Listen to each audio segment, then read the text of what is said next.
বাংলাদেশের সাবেক প্রধানমন্ত্রী শেখ হাসিনা পতনের পর আয়নাঘর নিয়ে সামাজিক যোগাযোগ মাধ্যমগুলোতে আলোচনা সমালোচনার ঝড় বইছে। আসলে কি এই আয়নাঘর? দৈনিক জাতীয় পত্রিকা যুগান্তরে বলা হয়েছে, বাংলাদেশের প্রতিরক্ষা বাহিনীর counter terrorism intelligence bureau CTIB দ্বারা পরিচালিত একটি গোপন আটক কেন্দ্রের নাম আয়নাঘর। ধারণা করা হয় এখানে কমপক্ষে 16টি কক্ষ রয়েছে, যেখানে একসঙ্গে 30 বন্দী রাখার সক্ষমতা রয়েছে। আয়নাঘরটি বাংলাদেশের ঢাকা সেনানিবাস এলাকায় অবস্থিত বলে ধারণা করা হয়। সুইডেন ভিত্তিক স্বাধীন নিউজ পোর্টাল নেত্র নিউজের একটি অনুসন্ধানী হুইসেল ব্লোয়ার প্রতিবেদন প্রকাশ করে, যে অভিযোগ করা হয় বাংলাদেশের কর্মকর্তারা আয়নাঘরে বলপূর্বক গুমের শিকারদের আটক করে ও নির্যাতন করছে। সুইডেন ভিত্তিক নিউজ পোর্টাল গোপন কারাগারের সম্ভাব্য অবস্থান প্রকাশ করেছে, যেখানে বলপূর্বক গুমের শিকার ব্যক্তিদের বাংলাদেশে রাখা হয়েছে বলে ধারণা করা হয়। প্রতিবেদনটি বলপূর্বক গুমের শিকার দুই ব্যক্তি হাসিনুর রহমান এবং শেখ মোহাম্মদ সেলিমের অন দ্য রেকর্ড অ্যাকাউন্টের উপর ভিত্তি করে তৈরি করা হয়েছে, যারা বলেছেন যে তাদের ঢাকার কেন্দ্রস্থলে অবস্থিত কারাগারের ভেতর রাখা হয়েছিল। ভারতের জি নিউজের প্রতিবেদনে বলা হয়েছে, আয়নাঘর শুনতে যতটা সাদামাটা ততটাই রহস্যময়।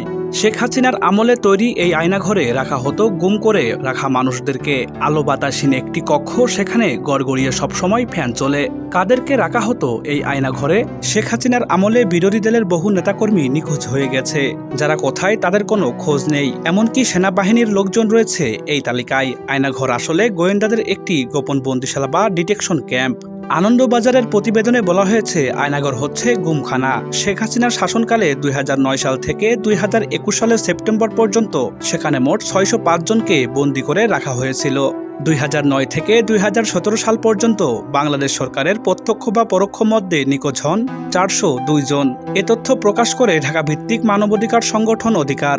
2014 সাল থেকে জুলাই 2019 সাল পর্যন্ত বাংলাদেশে 344 জন ব্যক্তি গুমের শিকার হয়। তাদের মধ্যে 40 জন ব্যক্তিকে মৃত অবস্থায় পাওয়া যায়, 66 জনকে সরকারি হেফাজতে গ্রেপ্তার অবস্থায় পাওয়া গেছে এবং আইন ও সালিশ কেন্দ্রের তথ্য মতে 203 জন এখনও গুম রয়েছেন, যারা দীর্ঘদিন গুম থাকার পর ফিরে আসেন।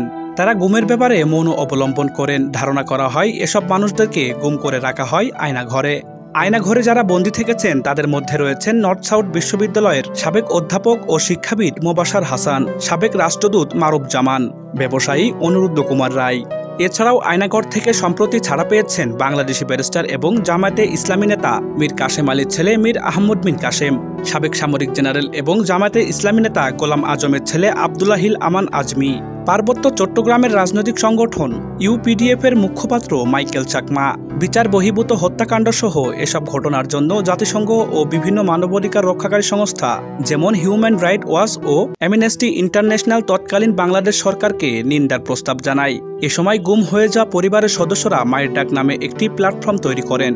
এখানে যাদের পরিবারের সদস্যরা বাংলাদেশের 2009 সাল থেকে আজ পর্যন্ত আওয়ামী লীগ নেতৃত্বাধীন সরকারের শাসনামলে সরকারি সংস্থা কর্তৃক বলপূর্বক গুমের শিকার হয়েছে, সে ঘটনাসমূহকে সামনে আনার জন্য এ সংগঠন সৃষ্টি হয়।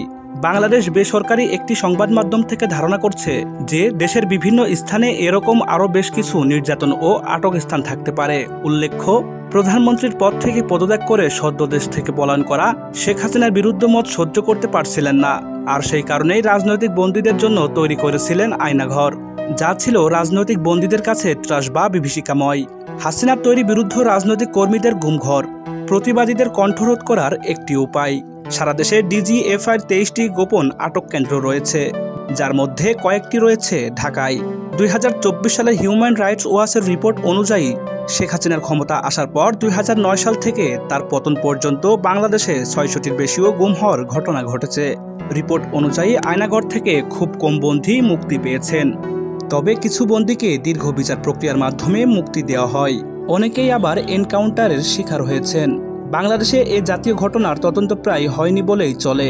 আয়নাঘরে রাখা অনেকেই দিনের পর দিন অত্যাচার সহ্য করতে না পেরে মারা যায়, তারপর লাশ সরিয়ে দেওয়া হয়। যাদের গ্রেফতার করা হয় তাদের খাতা কলমে কোনো তথ্য রাখা হয় না, আর যারা হাসিনার আস্থাভাজন ছিলেন তারাই আয়নাঘরের দায়িত্ব পেতেন।